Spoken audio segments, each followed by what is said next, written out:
Good afternoon and welcome to Cork Sunday, live from the Town Hall Theatre in Galway. It is my absolute lockdown dream to be here with these writers today.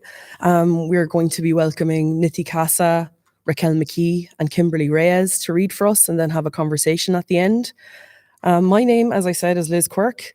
Nithy Casa is a Dublin-based poet from the Democratic Republic of Congo. She was a guest writer for the 2019 Carlow University's MFA residency at Trinity College Dublin. Her work first appeared in the first migrant anthology by the migrant writers and performing artists called Embers of Words. Nithy has some strong Galway connections.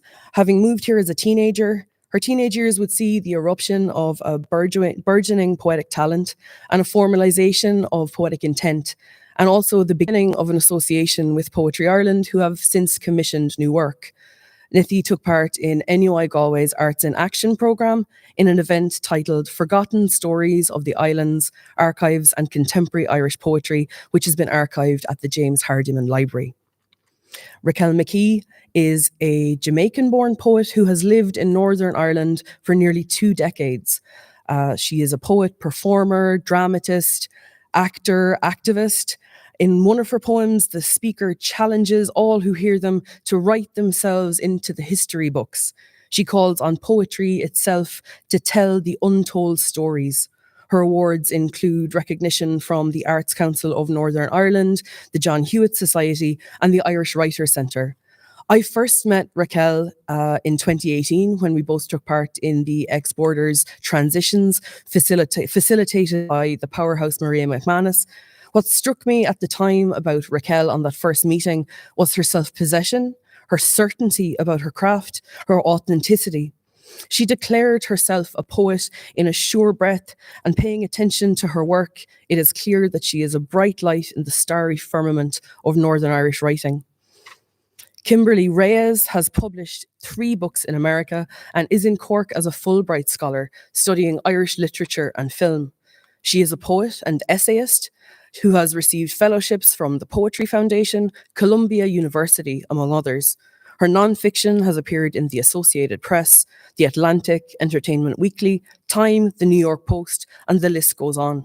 Her poetry appears in places like the Academy of American Poets, The Feminist Wire, and Obsidian. Her non-fiction book of essays, Life During Wartime, won the 2018 Michael Rubin Book Award. In Running to Stand Still, Kimberly's debut collection of poetry, a dark 21st century fairy tale is set to music, short detention spans and long memory. The poems reside within a Black female body, more attached to outside narratives, lyrics, stories, dream relationships and images than to herself. She takes the lyric form and bends it to her will in how it is structured and populated. Author Valerie Wallace says in a laudatory remark that Reyes is a chronicler of migration in all its meanings and murmurations, and refreshingly does not flinch from her own transgressions. So first, I will invite Nithy to read. Liz, thank you so much for that. That was just something else, really. I will begin with a poem called Lines. I think it's pretty much just describes the transition that I had coming into a different country with all the different changes that I had to make here, and also the similarities as well that I found between where I was coming from and Ireland. And it's just a poem, Lines. It's basically what it's called, Lines. Double Dutch.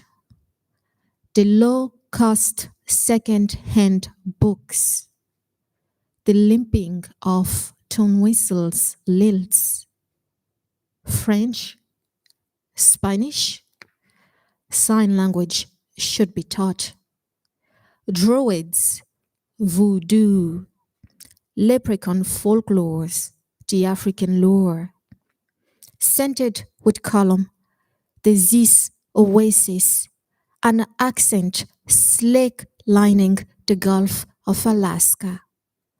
On one end, the tongues of the ogres persist.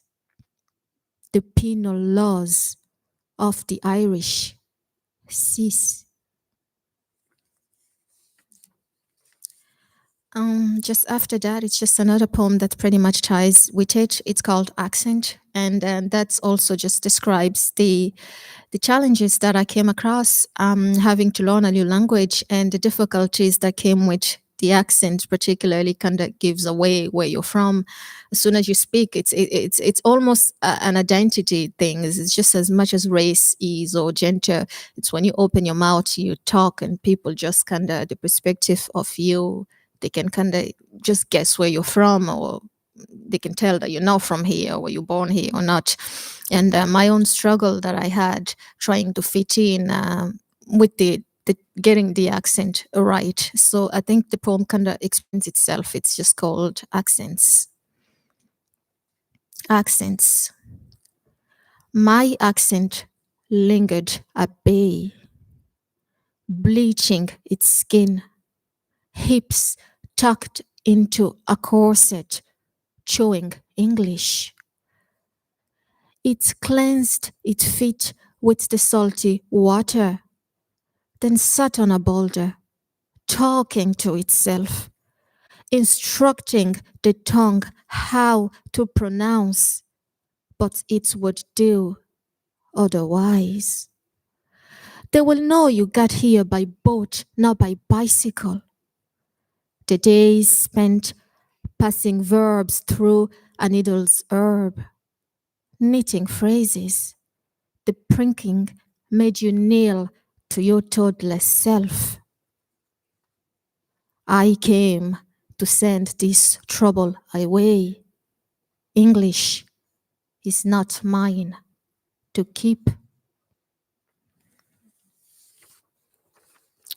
The next poem is called "A Wanted Visitor." Now, this is amongst the first poems that I wrote when I first started writing, and it's my first poem, the first poem that was published, I got published.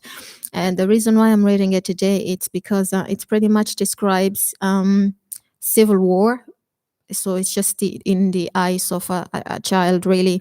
And I wasn't planning to read it because it's like an old poem and I've kind of hidden it away and I've got new stuff that I wanted to read.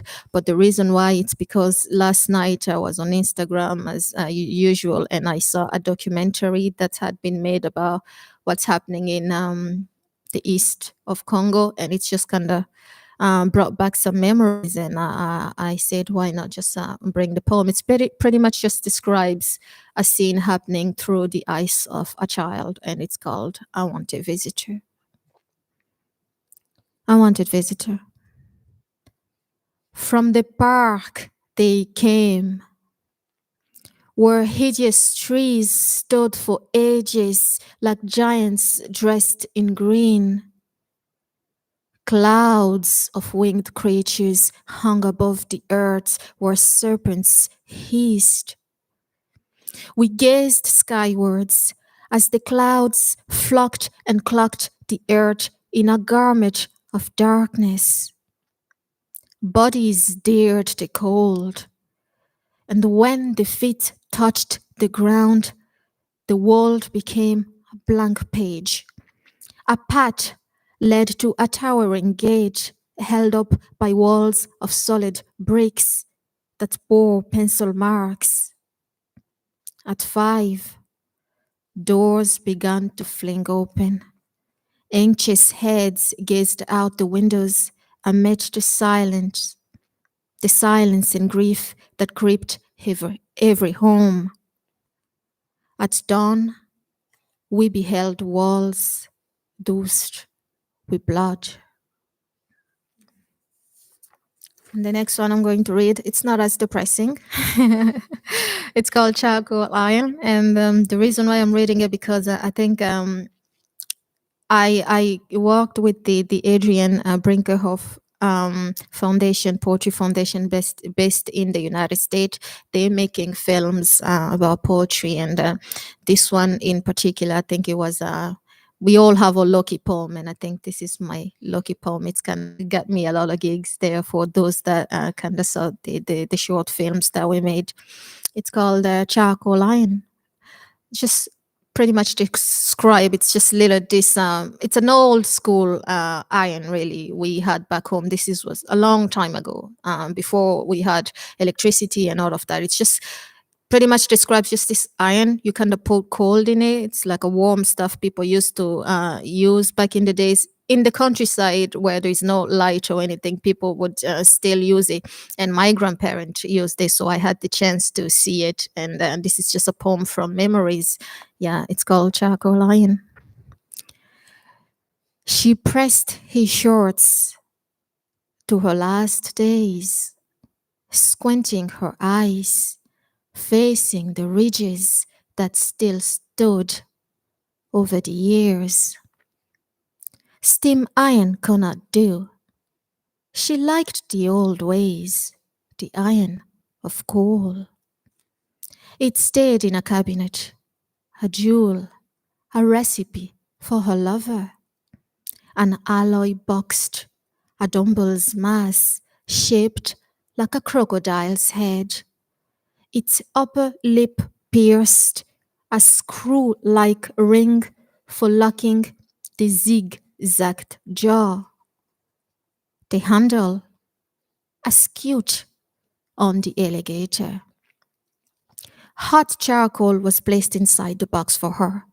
Quiet, sitting, a short in hand, she waited for the metal to heat, then used the iron, the same as a modern one, feeling its shear, the soft skin of her lover, her back a bow, her trembling hand a master. She pressed his shorts to her last days, squinting her eyes, facing the ridges that still stood over the years. Thank you. Thank you so much, Nithy, for your lucky and evocative poems.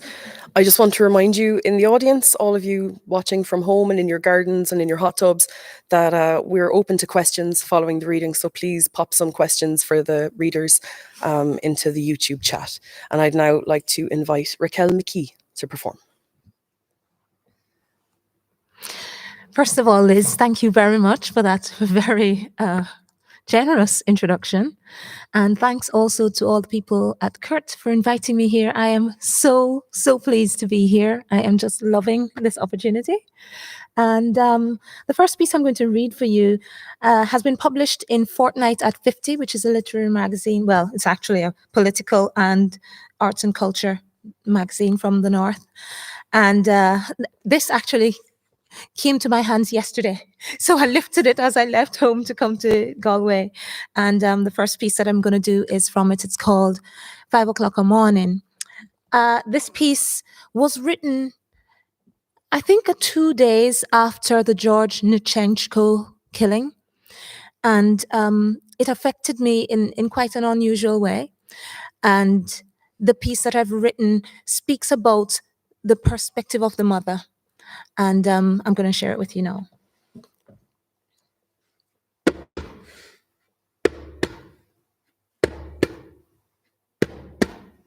"5 o'clock a morning, before the dawning of the last day of the night year.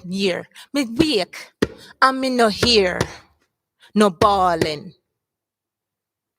She wake bawling to the first morning of the sleepless nightmare, reliving the 5 gunshot and the lifeless body. George!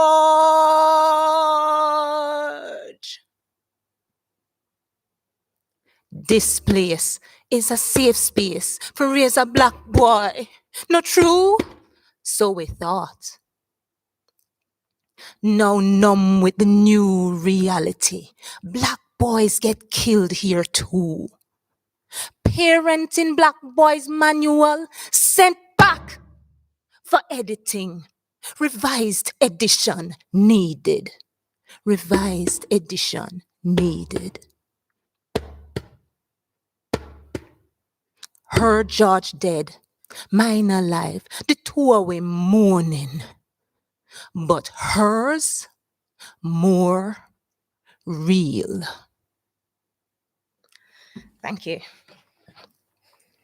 Okay, so the next piece I'm going to do for you is one that comes from a production that I've done recently with Terra Nova Theatre Company. The piece is called Injustice, and it was a collaboration actually between myself here on the island of Ireland and with somebody over in England and somebody else in Jamaica, done over Zoom. So an interesting piece, and it's called Injustice because it looks at the themes of racial justice and reparations. And it's called Bound by a Phase of Disregard. And once again, this piece is coming from the perspective of a mother. Bound by a phase of disregard. You think apathy, I go freeze me, Lord? Me a scream out me gut-wrenching cry. And me a beg you, Papa God, nothing leg on me boy. Like a moth to the flame, him a draw near the lane of self-destruction. Appetite whet by approximations of evil. Will the desire grow for more and more till me find him or don't find him? Banged up on the floor. Cell block HR, Bible in hand with him blood a stain the landscape for the coming generation. Bound by a phase of disregard. You think apathy, I go freeze me, Lord? Me a scream out me gut-wrenching cry. And me a beg you, Papa God, nothing leg on me boy. Mama, I eat me kono the banana belly and ball. Granny Violet, that Wednesday water fi broke your fast. Nay come out a religious habit at all. From Funo prison of disregard, on a fine expression, yard style and real, fi call out to the only hope where we got, to the only God who experienced the pain of losing a son, but not. Bound by a phase of disregard. You think apathy, I go freeze me, Lord? Me a scream out me gut-wrenching cry. And me a beg you, Papa God, nothing leg on me boy. So me a step from the sideline and into the fray. Burden me heavy, God, so me can't stop from pray. Me a pick up the rope for this tug of war. Me a take up me stance and me a grip from me heart. This a rope wrapped tight like a band round my belly. My face set like flint. And my leg, not on jelly. Heave and take ground. Lickle, nuff. And me nah stop from pull. Till Papa God say, that's enough. Bound by a phase of disregard. You think apathy, I go freeze me, Lord? Me a scream out me gut-wrenching cry. And me a beg you, Papa God, nothing leg on me boy.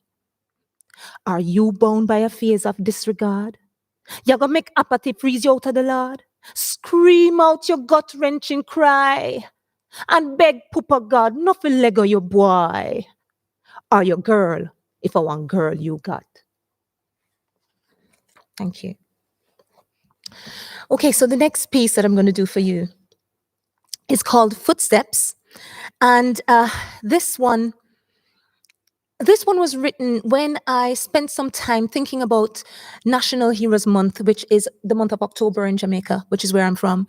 And I started to think about Sam Sharp, Paul Bogle, George William Gordon, as well as other heroes further afield, people like Mother Moses on the Underground Railroad. And I just kept thinking about the impact of their lives on mine and about what it means for me, for what they have done with their lives, for me to build on with mine. So this piece references Sam Sharp and Paul Bogle. He's kind of the central person through this one, as well as it mentions Moses and I think George William Gordon. Okay, Footsteps. Actually, I usually call it skeleton footsteps, but you'll see why. Footsteps in my mind of yestertimes. Sam's manhood undermined by unnaming, renaming. His culture raped through disregard. His wife, unwifed through disregard. Rewifed by overregard, and him made to watch. Work stripped of dignity, endlessly unremunerated, repaid with the disregard of the infected wound as new lesions meet old for hesitating, having an opinion. These skeletons, their door shut tight on the night in my life. Power, that sweet sugar created but never touched. Its molasses, the hemmed-in authority that worked the stony gut outlying the fertile plantation. Its sweetness, thick and bitter, with heady hints of what could be, should be, and intoxicated by the beauty of the most powerful jumping out of the page, Prentice's rage seeded determination to fill minds with the power in their powerlessness. Would they see the silver thread heavily adorned, layered with white wool? One bright morning, when my work is over, I will fly away home. These skeletons, their door shut tight on the night in my life. Morning, bright morning, Bogle's cutlass slashed a path in fevered unison with Moses and with George, making a way to be heard, to be seen, to be regarded. This work, sugar hunger's hope driving, 10 times more productive than any other morning. The near white pseudo power of the National Assembly, baiting, enticing them to the governor's lands, to speak man to man of the inequities. And then to be turned away? No, fly away. Sam Sharp's echo on the wind of changelessness, haunting. I'd rather die on yonder gallows than live in slavery. One bright morning, when my work is over, I will fly away home. These skeletons, their door shut tight on the night in my life. Home, stony gut, that rocky belly of resistance, of voice, trampled by superculture's modern highway. A disregard as painful as yestertime's lesions, when new can't see the old to be mined in what was lost. This bastion of promise, drenched in the sweat and blood of those whose necks paved the road to suffrage, unremembered by all but the few, itself the new gallows on which these old dead hang. These skeletons, their door shut tight on the night in my life, they're my backbone. And so I stand. The next piece I want to do for you is a short one, and it was done as a part of Kurt's Your Local Arena in November of 2020. It's called Sometimes Learn. How many unlettered countrymen and women have enriched these banks with understated genius disguised as tiresome beggars? Elsewhere is here. How many steps on Pembroke Road, Fleet Street, the Catacombs, Lisburn Road have been the backdrop for the stage of life, while genuine culture shines like genius to spotlight the ordinary? Elsewhere is here. How many nights of song in the MacDades, the Pearland Palaces, the Waterloos, the John Hewitts have been the soundtrack to sheer genius inscribing our local on the international? Elsewhere is here. How many rebirths at the Liffey and the Lagan have lined wastepaper baskets while shark-toothed genius swam beneath numbing pints waiting to be desired? Elsewhere is here. How many triangle clangs have echoed here to wake us from our prisons of disregard, while the underground renaissance, patrolled by genius, stalks by unrecognized. Elsewhere is here. But where are the hybrid voices, eager to be involved and accepted? Where are the genius rural residents turned city slickers, keen to be seen in print pictures? Elsewhere is here. Must the white gaze fade out the color to monotone, such that tradition lies pale and unfeeling of genius in the winds of change? Elsewhere is here. Must the canon's rigid edges break, instead of yielding to the lilts and airs new genius voices bring from Dunleary Pier? Elsewhere is here. We live and we sometimes learn. Thank you. Raquel, thank you so much for that. That kind of got chills there. That was so evocative and so profound. It's my pleasure now to invite Kimberly Reyes to read. Thank you. I'm still taking everything in. Thank you for that generous introduction, Liz. That was beautiful. So I'm going to start with a poem called Drink Before the War, and it is based on my time in Cork. I lived really close to St. Finbarr's Cathedral, which is this beautiful Gothic cathedral, and I felt in rhythm with it, and the birds that encircled it every day kind of woke to it and went to bed to it. Here it is. The bells of St. Finbar off, 5 faint chimes and warring finches, 2:41 a.m. bird songs sculpt slim air, rollers, tits, a fidgeting pigeon, crashes, neck, feathers bobbing, weaving warning. No one with roots doubled under can survive these days. I tried, I've traveled, I'm tired. Quickly decipher, lyrebird or starling, define invasive species. Can't tell if it's a crow or my stomach. God protect me from its sensual coup. And that poem was actually on Poet Head last year.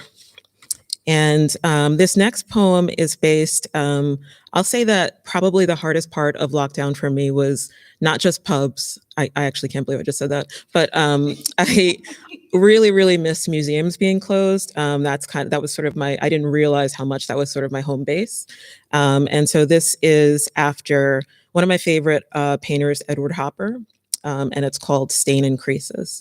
And it starts with a quote from him: "The whole answer is there on the canvas." In solitude, a walk, through the gallery, a history. Walker and Weems see too much. Interned wings, loud counter migration, to which I then prefer the art of echo. That may be realism, a cozy invisibility. Picture me bussing in chop suey. Would I have been in the kitchen at Philly's? In the pantry, storing, watching, growing. The younger brother, I too am America. Ars Americana, an etching of desolation I can never put into a proper word. And I don't know, but need to think how he'd see straight through me if we ever didn't meet. And then this next, I'm American, obviously, and this poem is sort of based on the time around the election, and 45 is the name for which we do not speak, but he obviously is gone now. And I felt, well, anyway, this is kind of based on that. It's called The Roost. Hornets turned a corner, the fear, malignant air, a surprise to every nest, a venomous April following the longest march on record, survival, shelter, bloodthirst. 45's bees crust, twitch, rhythmic, honey suckling in vain, coursing over now, humdrum verse. And this last poem is a bit of a doozy. It is, I think you'll recognize, a procedure that women sort of undertake, and every once in a while it goes a bit off. And this is based on that. It's called Ascension. The machines crushed her, breasts quiet. There is no cancer in the family. She's arguing in a silent box. Latino, not Black, Black, not Hispanic. You're floating. Your trauma glows in the dark. Inside you, blips and irregularities, a cluster of malformed cells, a mass of stress. Lumps of hard reality need further look. Hate and cavities, only radiologists can see. It escalated quickly, lying on her back, abstract consent. Yes or no, there is a box. They need to take this part out. For the first time in years, momentum, sober tears, a cotton pillow reclaiming frizz. You can't lose your hair, your grace. It's that good in you, soft hiding space. You hope this isn't what the test reasons. You memorize stucco on the ceiling, keep from blinking. You identify a feeling. You're soaking the pillow. The doctor holds your hand. You'll feel a bit of cold and wet. The painkillers tighten her, crystalline skin. What is addiction if not celled destruction? What is low-grade mania? More than a hangover? Less than a poem? You feel relief rising, your tingling arm, the needle for pilfering, assenting palms, engorging pores, a pinch, then pressure. Is this pleasure? The exhaustion sates. Follow the tiles. Swallow. Who can store this with her? Mother already disappointed, the news of medication, a past extracted, a return to the nerve pills, aunts, uncles, never stomached. The softest part of you is numb. You can't fear the beat. The separation complete. You must hold the area. Place pressure. This new hollow over your heart. Thank you. Thank you so much, Kimberly. I'm happy to be here anyway. I'm delighted that I can be in the room. This has been absolutely fantastic. So we're into the conversational portion now of the event. And I just remind you all watching out there in internet land that you can put your questions into the YouTube chat box, and our lovely assistant Natalia with the microphone will let us know what questions you have. I'm going to start with you, Nithy, and feel free to jump in a nice kind of easy conversational segue kind of a way. Nithy, I'd like to ask you about the label of being an emerging poet. You're in the process of finishing your debut collection right now, and you're kind of like, you speak 4 languages, you've got experience of a lot of different geographies. And I'm just wondering then, in terms of that emergence, do you feel a sort of representative pressure to bring all of these elements in, or is the act of curation of your own experience in your collection part of the joy? And also, if anyone can tell me, how do you know when you've emerged? How does one know when they can stop emerging? Yeah, interesting. Because for a long time now, I couldn't call myself a poet. When I went to events where people will say, "Well, are you a poet as well?" Where I would go, "Well, kind of." That's because I did not have my own collection, so I never quite felt like I deserved being called a poet, because I had nothing of myself, of my own, to present. But I don't. I'm beginning to think that that's not the case, because we are poets really. When you're writing, whether you're big, you have a name or not, you are a poet. Do I feel any pressure? I wouldn't say so, because I never looked at poetry as a career. Because some people can ask me that, is it your hobby? Is it your job? Is it your main thing, or what is it? I don't even know what it is. It's just for a long time now, it's kind of been a part of my life. It's just what I do. Poetry is a part of it. I don't have a specific time that I have in place. When I'm outside with friends, I'm on the bus. When I get an idea, I grab my phone and I write, and I don't consider it work at all. So no, I wouldn't think there is any pressure at all. And I pretty much just trust myself to write what I feel like writing, pretty much. Yeah, that's it. Okay, you're a poet then. Yeah. Whenever anyone asks me about poetry, I say I only got into it for the money and the fame. That's it. That's the only reason. Absolutely. Raquel, I was watching your recorded podcast with Colin Hazard, another ex-Borders alum, and I was reading some articles as well, and there was a poem that you have a recording of called The Will and Testament of William the Enslaved. And in that you say, my sunburnt hunched over lattice back proves that we lack until we know that no man is an island. Yeah. And you come from an island culture, you've moved to I mean, it's very, very similar to Jamaica, but you know what I mean? So I'm just wondering about that identification of a sort of island subjectivity. Would you be able to expand on that a little bit? Yeah, it's interesting. I do come from an island, and yes, we do live here on an island at the moment. Very similar. And yet, in a number of ways, actually, life is similar both there and here. But one of the key things that we grew up learning was no man is an island. We grew up with that mentality of the fact that you don't live just for yourself. You live for your community, for your family, for your friends, for your country. I mean, almost all Jamaicans will be fiercely patriotic, and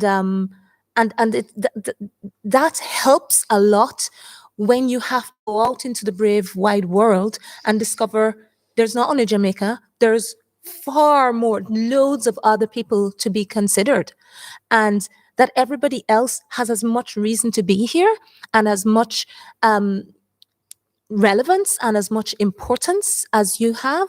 So until we all learn this concept that we all need each other, I think some of the major problems that we have won't be solved until then.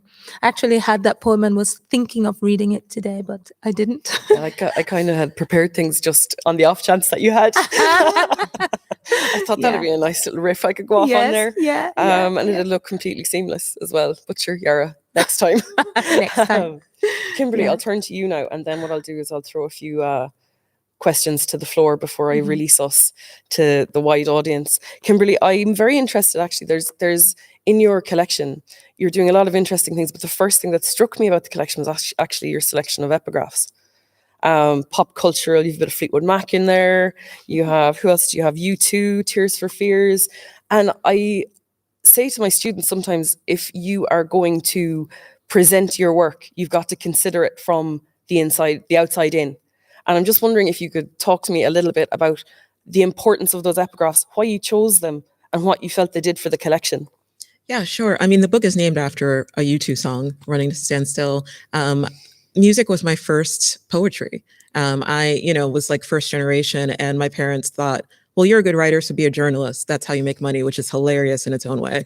But so I started as a music journalist because that was like that was the poetry I could give myself without really understanding I was a creative writer at the time.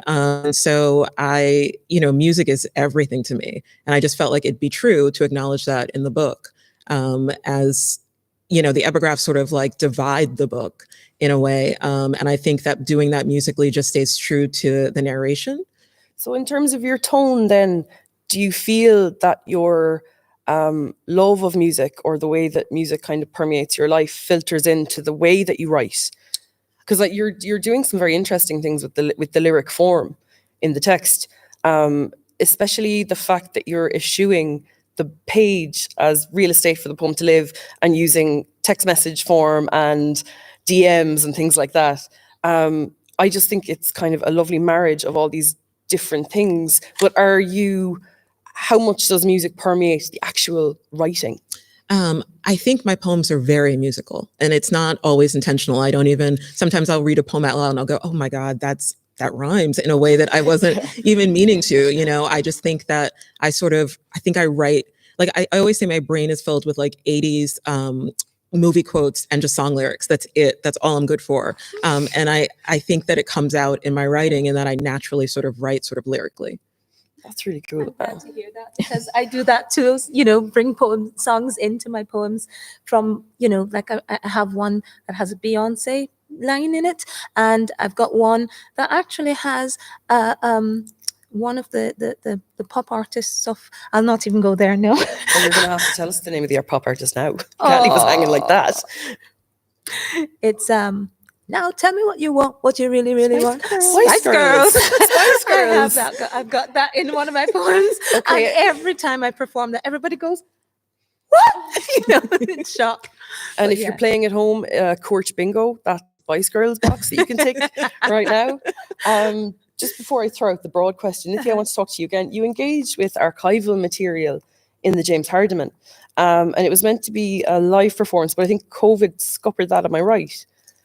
Which one, sorry? When you were working with the Arts in Action in NUI Galway. Oh, yeah, yes. So the response to that archival material, what sort of things were you looking at, and how was it an ekphrastic response? Were you responding to images, or was it the sensibility of the island material, or what was the process there?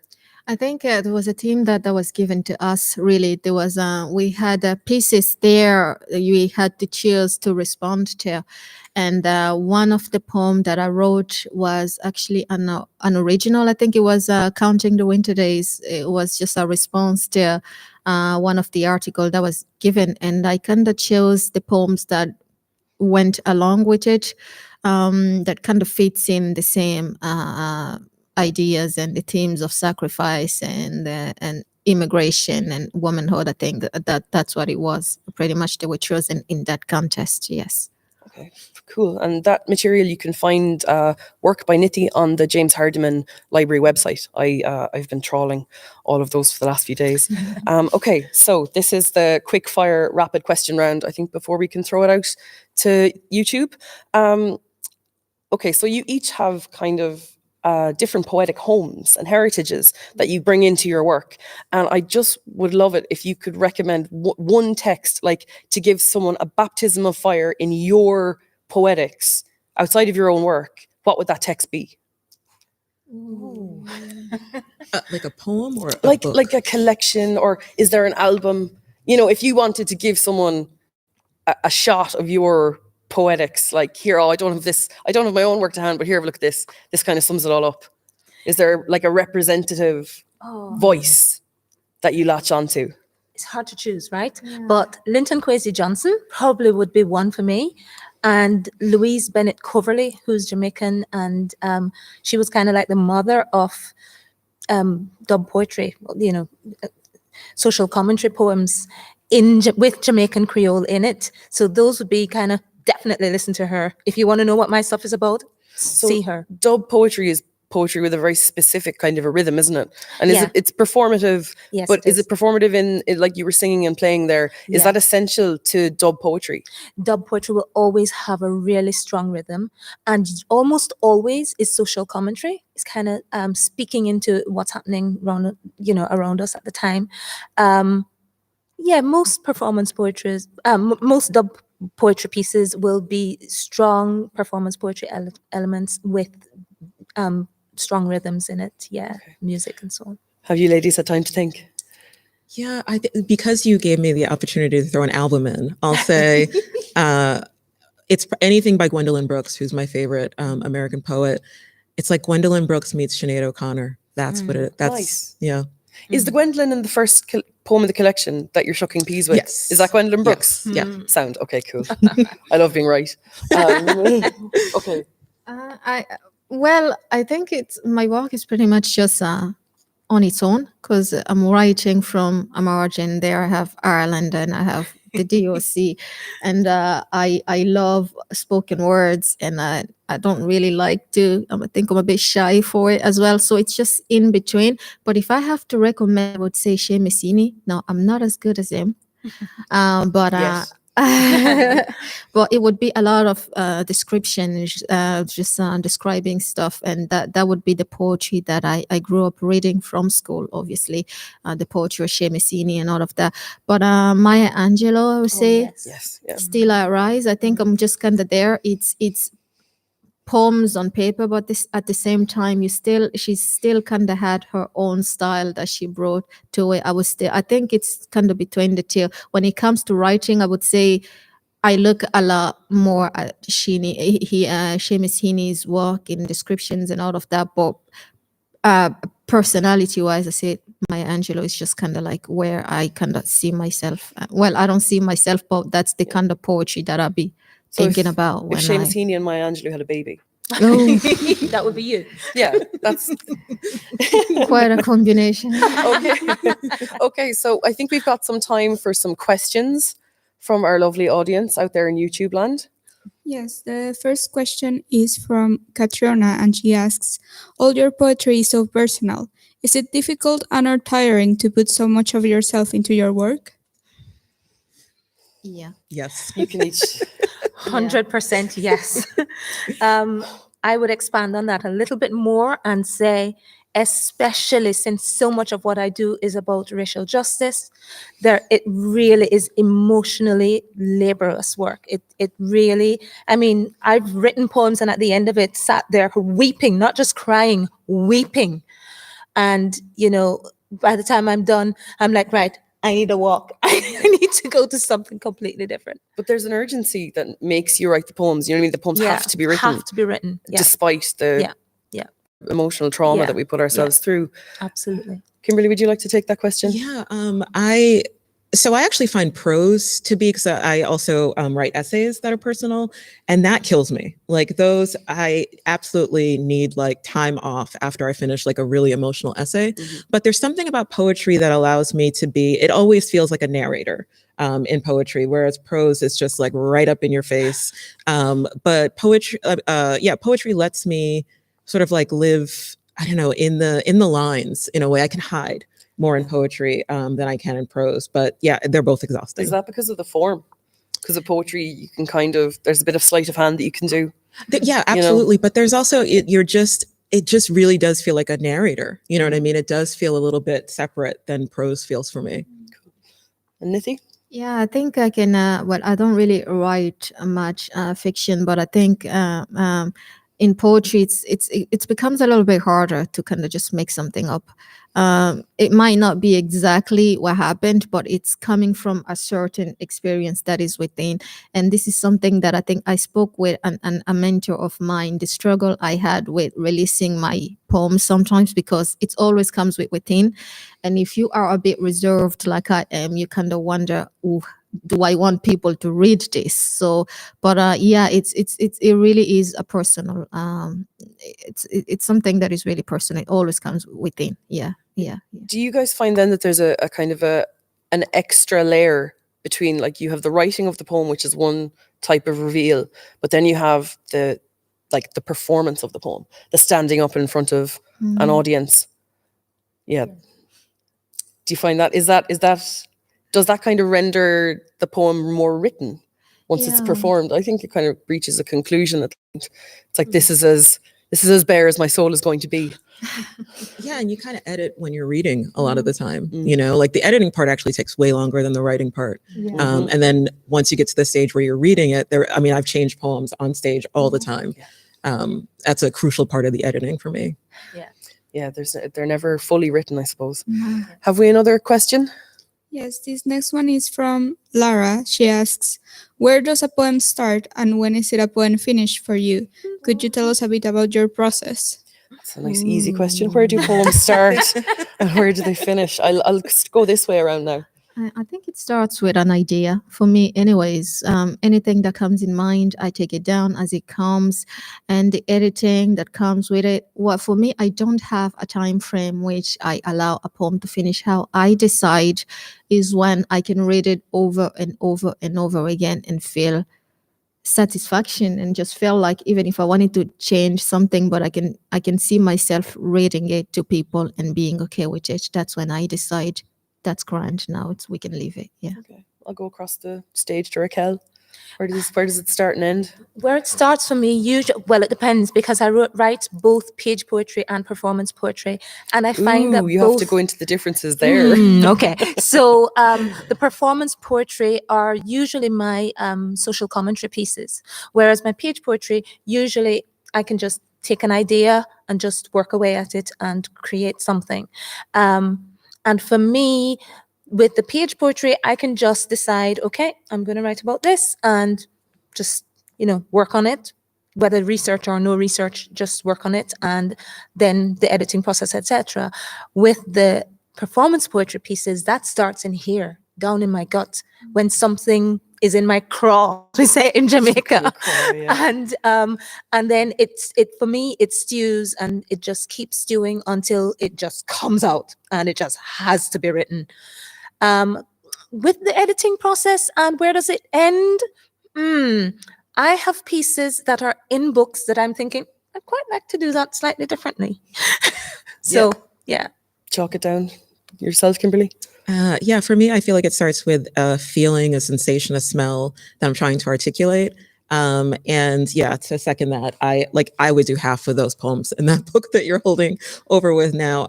You think it's done, and then time passes, experiences change, you as a person. And yeah, I feel like I'm Emily Dickinson, where it's just like, I am never done. Like I will always like revise, or even like if I'm reading a poem that I wrote years ago, it'll be different when I read it live now, because it's just, I've got a new revision. So never, Laura. The answer is never. It's never done.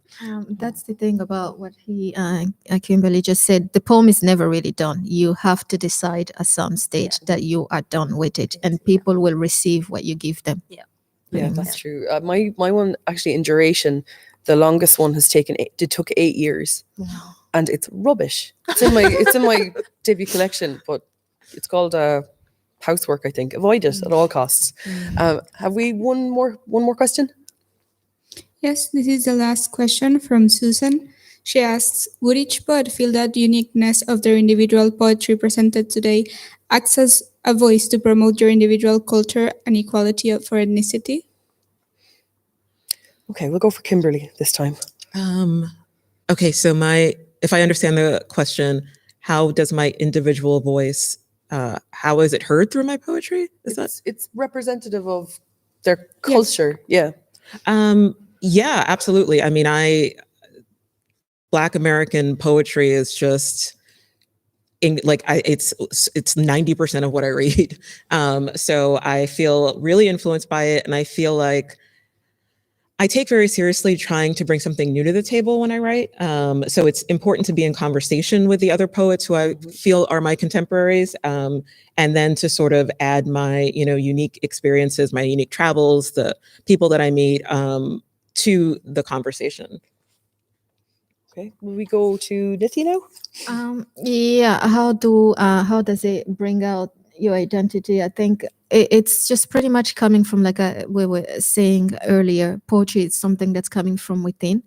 So when you're kind of writing for something that is within anyway, being from a different background brings those differences in the background and the new pieces into the poetry that you present. Pretty much it's there. I don't think about it much. Like I said, it comes from an idea, it comes from inside, and it just kind of writes.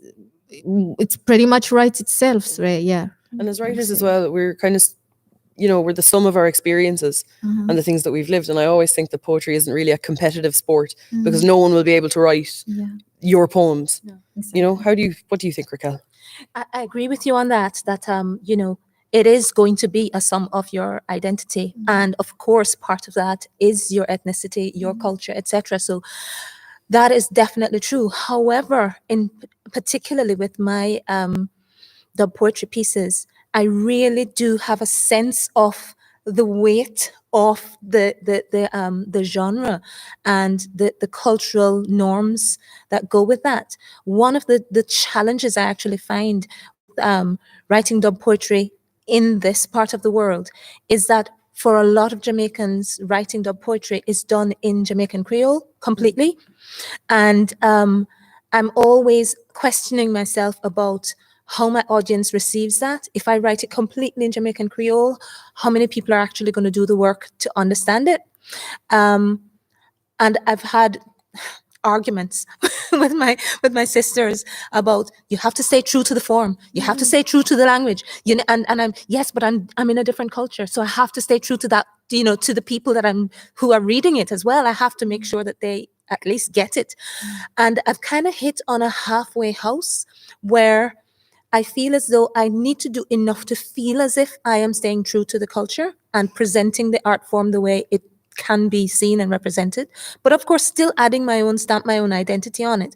But at the same time, also giving my audience an opportunity to grow into that and to learn more about the art form and do a little bit of homework if they need to, and, you know, begin to appreciate it more. So mine's a kind of mix. Okay, thank you so much.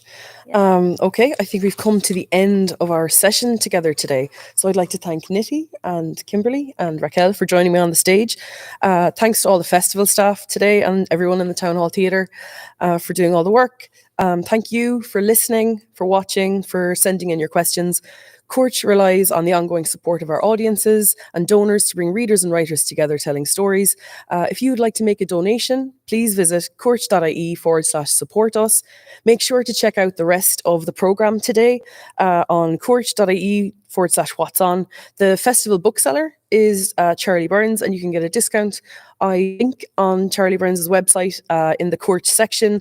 There are 3 remaining events for Corch Sunday, so please check out Sophie White's event at 5 p.m, a panel after that then discussing Irish literary feminisms at 6:30, and at 8 p.m, Douglas Stewart of Shuggie Bain fame is interviewed by Irish novelist Colm Tobin.